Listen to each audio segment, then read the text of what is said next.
छत्तीसगढ़ में एक बड़ा सनती हादसा हुआ है, जहां वेदांता लिमिटेड के पावर प्लांट में धमाके के नतीजे में मुतअद्दिद अफराद हिलाक हो गए। पुलिस के मुताबिक छत्तीसगढ़ के सक्ती डिस्ट्रिक्ट में वाक़े सिंघी तराई गांव में कंपनी के प्लांट में बॉयलर धमाके के बाद कम अज कम 11 मजदूर हिलाक और 21 दीगर जख्मी हो गए। ये वाक़या दोपहर के वक्त हुआ। सक्ती जिला के superintendent of police Prafulla Thakur ने इब्तदाई तौर पर बताया कि 9 मजदूर हिलाक और 15 जख्मी हुए थे। 3 अफराद मौके पर ही दम तोड़ गए, जबकि दीगर जख्मियों में से कई बाद में रायगढ़ डिस्ट्रिक्ट के अस्पतालों में इलाज के दौरान जान गंवा दी। जख्मियों का इलाज जारी है। बाद में हुकाम ने तस्दीक की कि हिलाकतों की तादाद बढ़कर 11 हो गई है। धमाके के फौरन बाद मुकामी इंतजामिया और रेस्क्यू टीमें मौके पर पहुंच गई।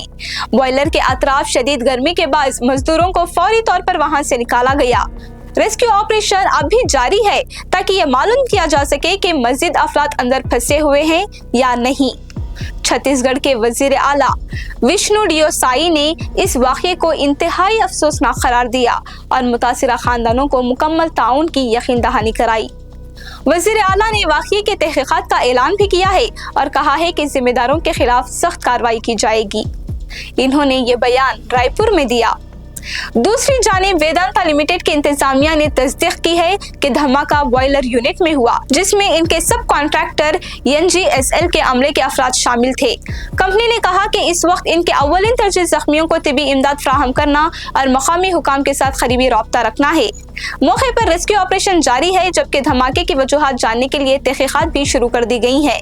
हुकाम का कहना है कि मज़ीद तफसीलात का इंतजार है। जानने के लिए देखते रहें डेली सालार उर्दू डिजिटल।